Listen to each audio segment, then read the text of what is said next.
Hello, Simmers, and welcome to the small island of Saba in the Caribbean, close to St. Martin and St. Barts.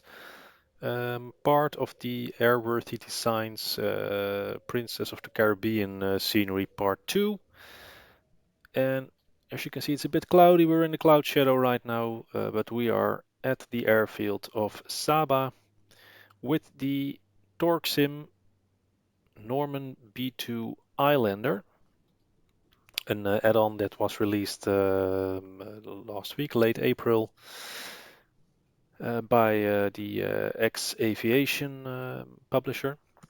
And the add-on will cost you $39.95, so roughly $40.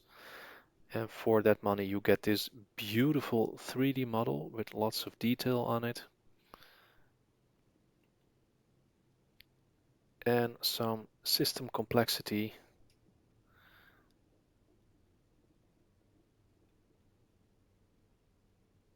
As you can see, the 3D modeling is really, really nice.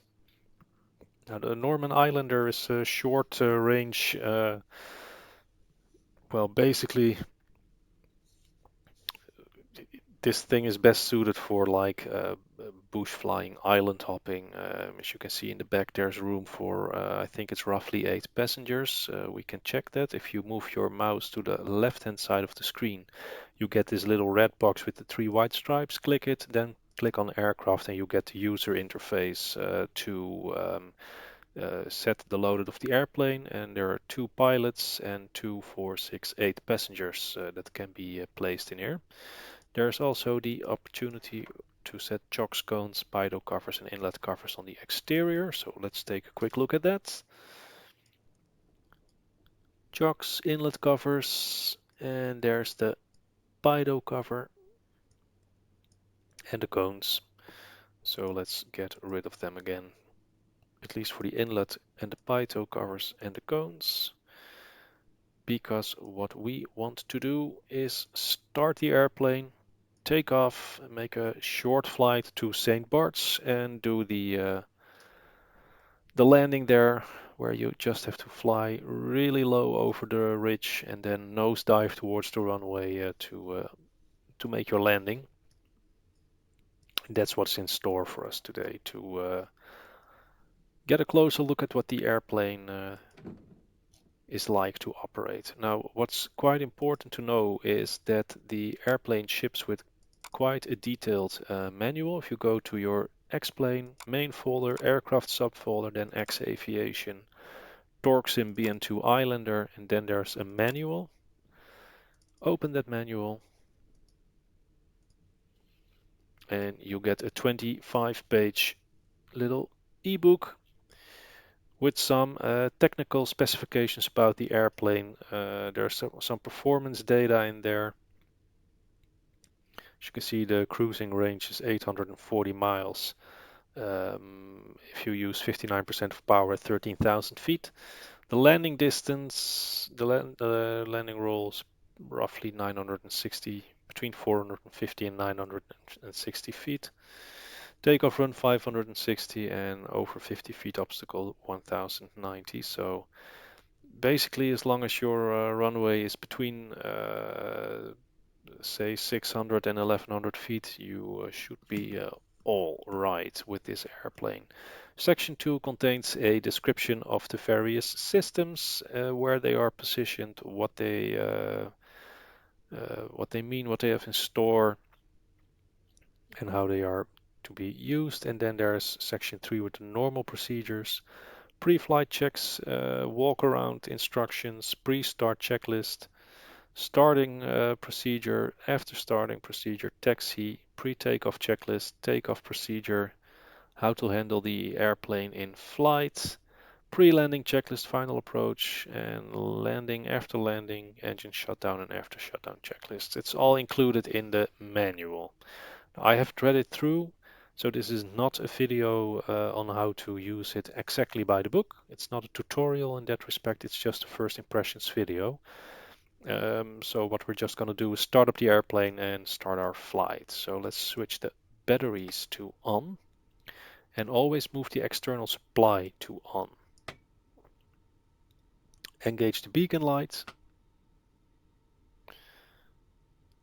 And on the overhead, the fuel tank selectors are already set. So let's open the mixture for engine number 2. That's the first engine that we will start, and also set the prop lever on engine number 2 to open. Engage the fuel pump and set the number 2 magnetos on. And that should be alright for us to start the airplane, so move the starter to the right position.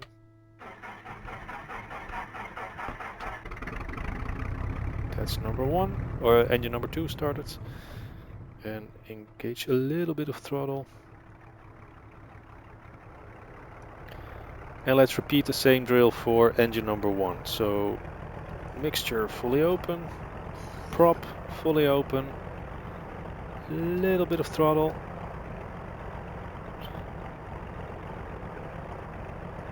Fuel pump on, magnetos on, starter to the left.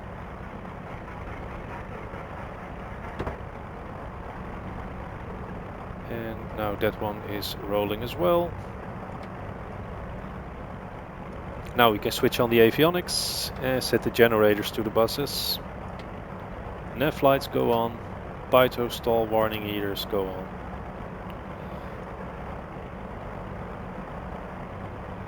We can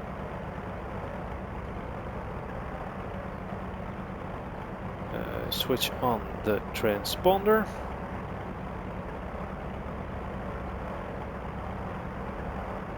Wait for the self-test to complete. We are VFR. So fully open the mixture levers. Let's take a quick look at the QNH.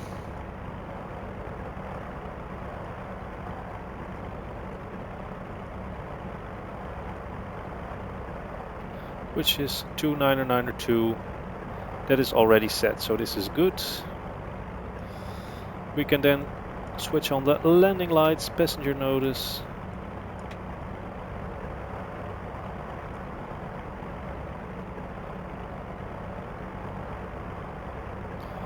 And verify that the flaps are in takeoff position.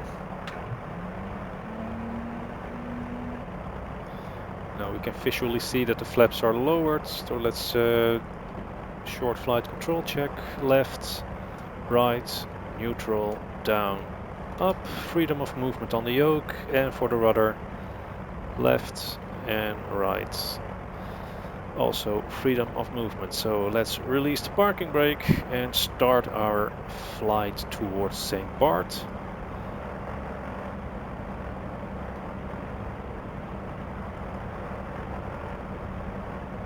The wind is calm, so let's just take off from runway 12.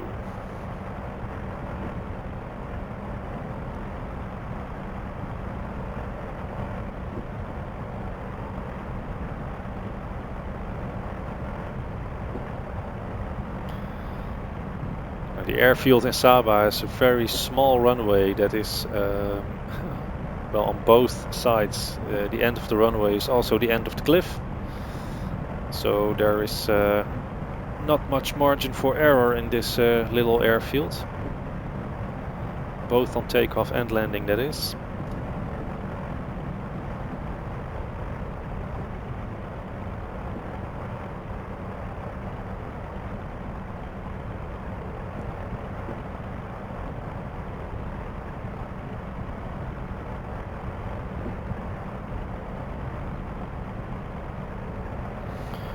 Okay, here we are, runway 12 in Saba, ready for takeoff, so let's increase the power.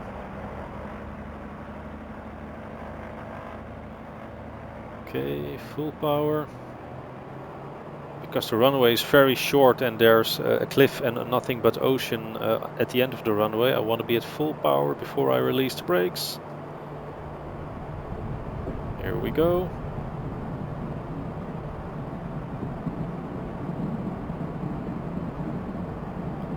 40 knots.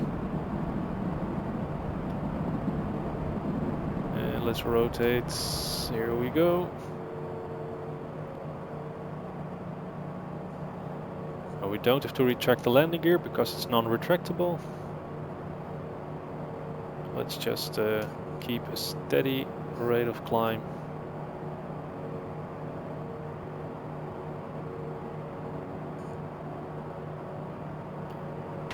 Retract the flaps. Increase the speeds.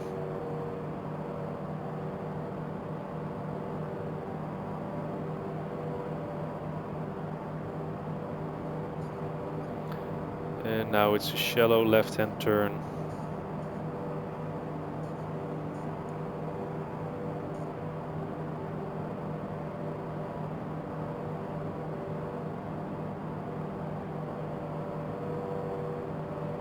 Towards St Barts, which is the island on the horizon, 12 o'clock right now.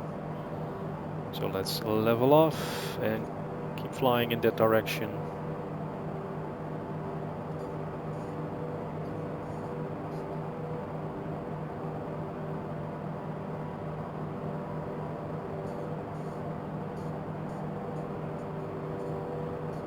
Now the Islander was an airplane designed well for island hopping. It's very suitable for operating out of small dirt strips, remote airfields. So if you're more in the adventurous type of flying, then this is really a nice add-on for you. The Islanders were also used, at least to my knowledge, by the Dutch police. I think that was late 80s, early 90s. The aviation department of the so-called Rijkspolitie, or the national police in those days. They operated well, at least 2 Islanders that I know of. Maybe there were more, I'm not really sure. Don't know what type of missions they were used for, but it was an airplane that was used for stuff like that. So we are now approaching 2,000 feet. Let's cut back on the power, on the prop levers. Reduce the power and let's make a little bit of right aileron trim. Airplane has a tendency to roll to the left.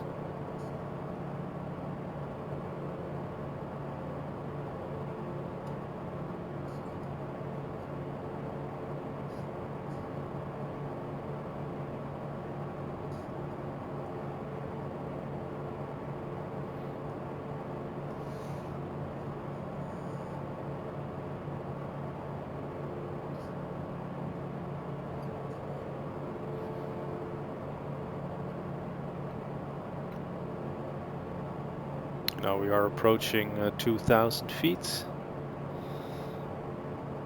Let's engage the autopilot and maintain.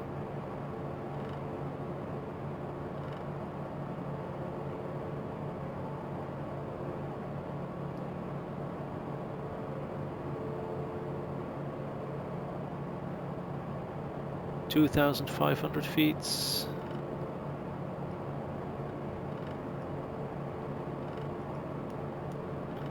Set the heading buck. That's the little orange thing down there.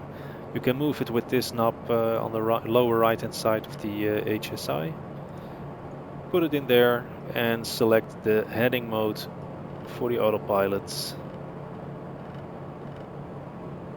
Now we are approaching 2,500 feet, so let's switch from vertical speed to alt hold. That will lift the airplane level off. 2,500 feet. We want to cruise at roughly 140 knots, so we are a bit slow right now. The speed is increasing ever so slightly. But we'll get there. 130, 140 knots is just fine.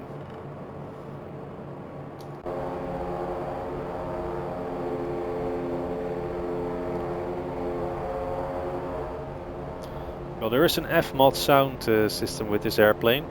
However, if you bought the airplane on the day of release, there was a mistake in the download package, so you have to re-download the installer and reinstall the airplane in order for the FMOD sound to work.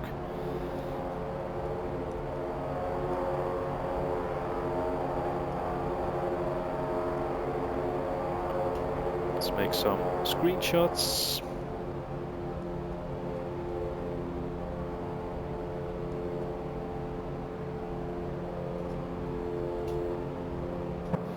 Now the airplane, when you buy it yet on, it has a number of liveries. I'm using the Winair one right now. Winair is an operator for this part of the Caribbean. They use twin otters, and apparently they use or have used Islanders. I'm not really sure what it is, but at least the livery is included. There are some additional liveries to be downloaded from the explain.org website, from the forums. I already saw a number of liveries there made by third-party enthusiasts.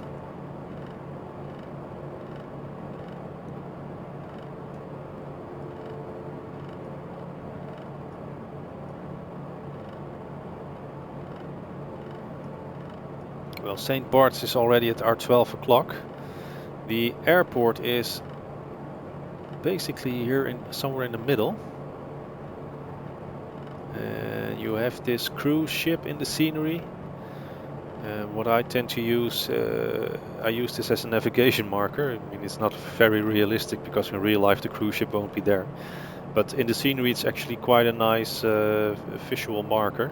If you fly slightly to the right past this cruise ship towards the island, then you're almost aligned with the runway.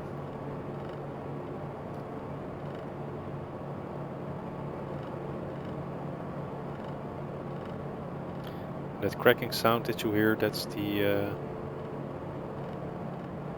autopilot operating the trim. At least I guess that's what it is.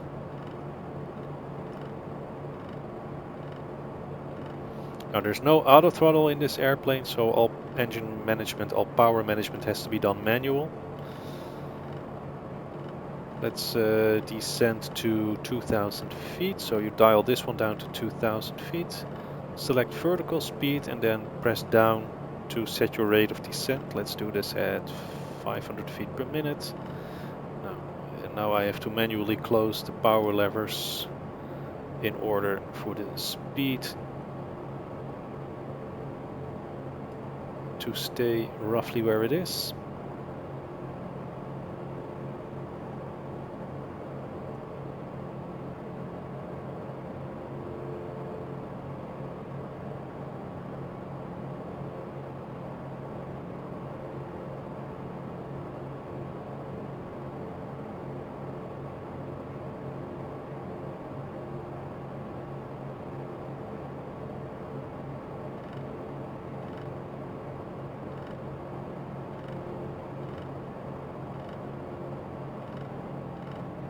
So 2000 feet is coming up.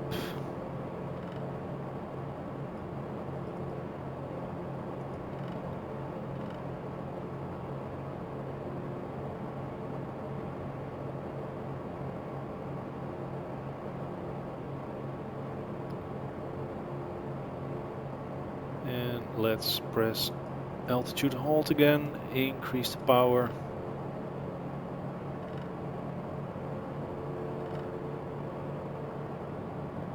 Keep that speed going. Let's fly a little bit further to the left and let's say heading, well, 060. Because we have to align ourselves a little bit better with the runway. That's, well, like I said, it's down there, but we're still at an angle here.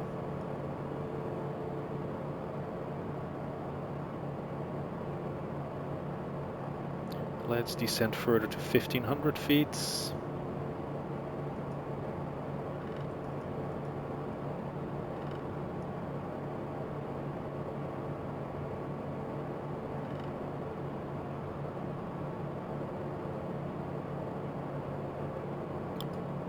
reducing power in the process. Let's increase that rate of descent to 500 feet per minute.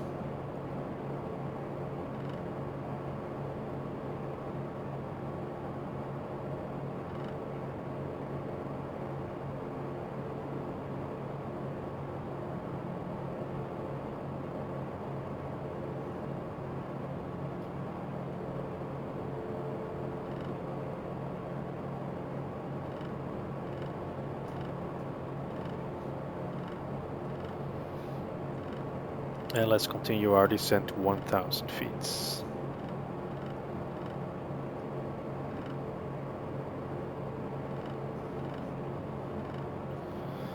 Now we are starting to get closer to the runway, so let's close the power levers a little more, try to reduce that speed.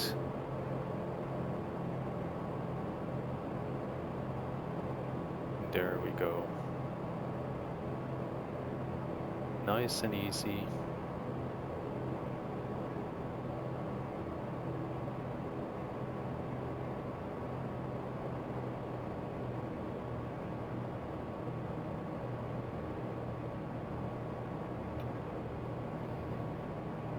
Well, we are very close to the runway now, so let's just disengage the autopilot and do everything else on manual control. So let's close the power levers. I want to slow down.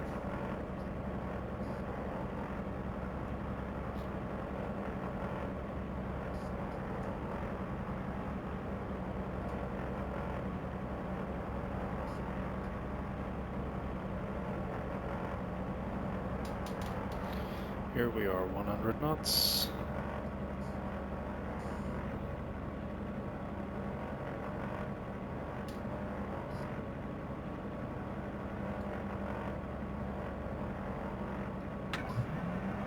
First stage of flaps.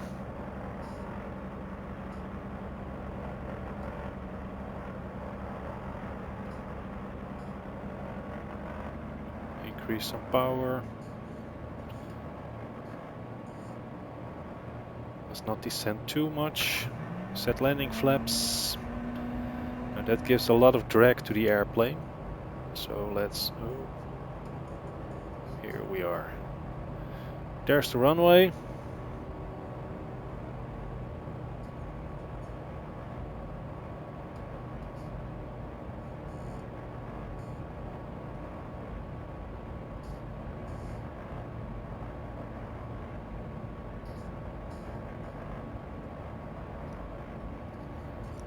I find that at landing flaps, the speed roughly 70 knots gives very good controllability over the airplane. But you can fly slower. The stall speed is roughly 40 knots. So here we are over that hill, nose dive towards that number 10. Flare. Whoa. Close the power levers and here we are.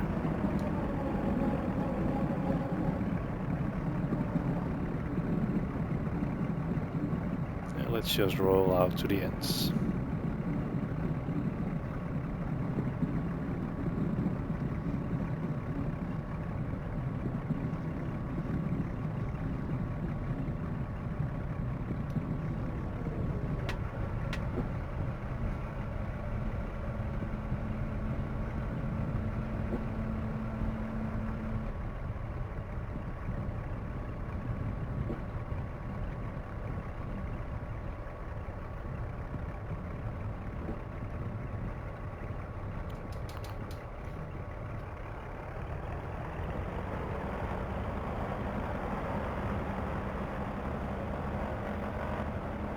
We have to use a considerable amount of power to backtrack the runway because we're going uphill. But you can use the ground speed indicator on the lower left corner of the GPS to see how fast you are actually going.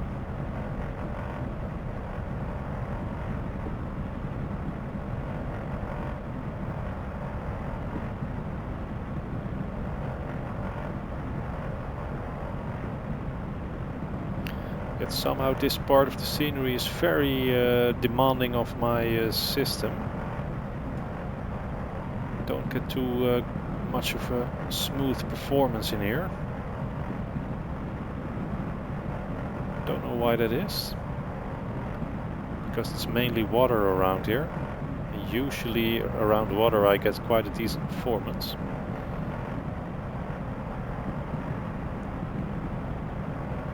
But it looks awesome.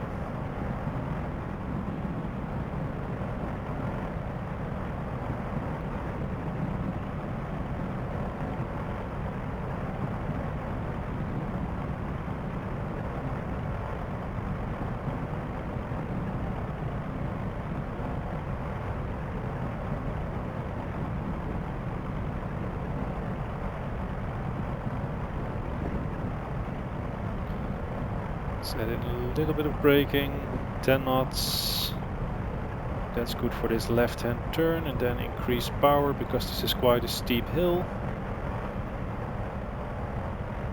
Or a steep slope.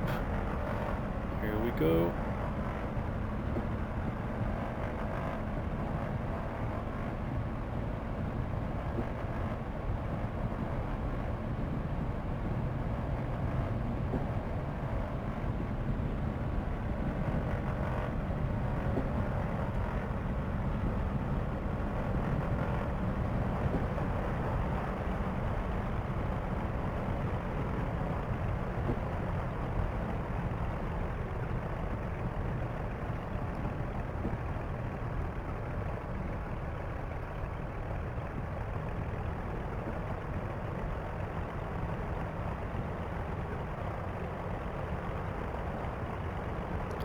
And here we are at parking stand number 4 in St Barts.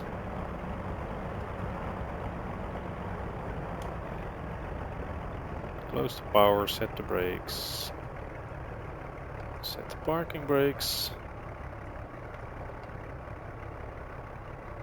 Let's close the mixtures and the props.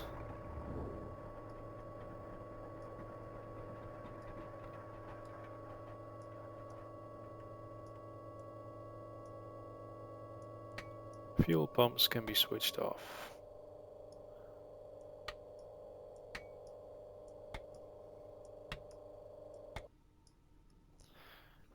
And here we are. So let's set chocks, cones, pitot and inlet covers. We'll switch off the landing lights, the nav lights, the beacon lights, the cabin signs, the cabin lights. Pitot heaters and stall warnings can get switched off, so can the avionics, generators, external supply and the battery switch. So that concludes the first impressions video of the TorqueSim BN-2 Islander. I think it's a very, very nice add-on. It handles beautifully. Let's just take a quick look on that landing again.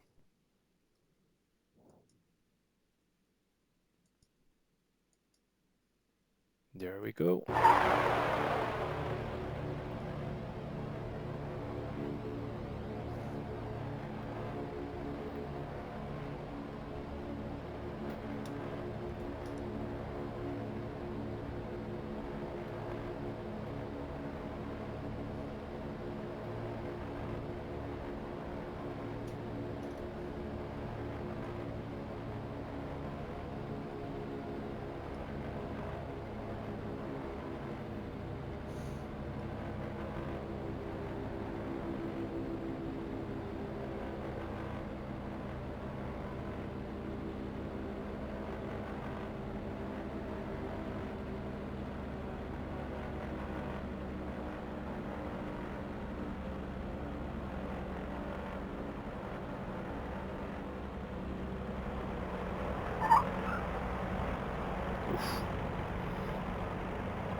Well, it was happy hour, 2 landings for the price of 1.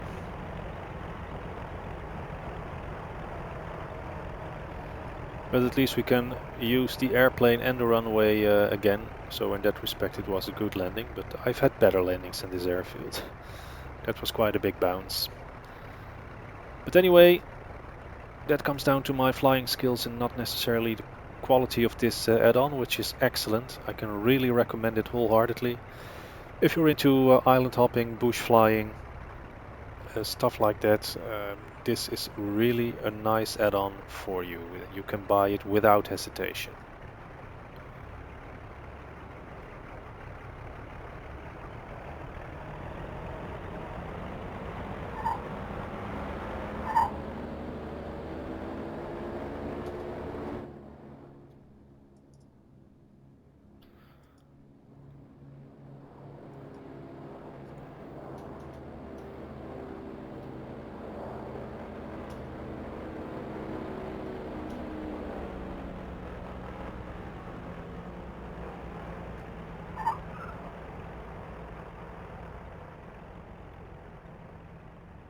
I flared a bit too aggressive, and that's caused the airplane to start climbing again.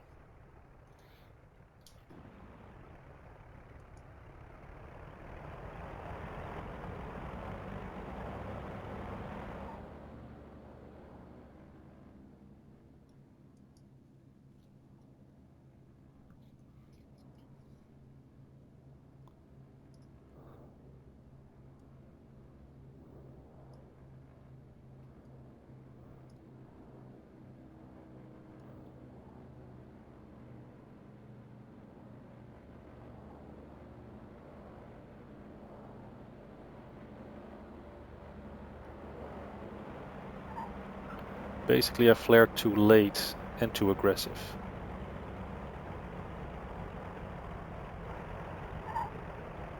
Alright, but anyway, that was the flight for today, the video, the first impressions video. I think I will do another video once I've read the manual and can do more of like a tutorial style video on this one. But so far, like I said, excellent add-on. I can recommend it wholeheartedly. So thank you for watching, stay healthy, stay safe, and I hope to see you all again another time on another video. Thank you for watching and bye bye.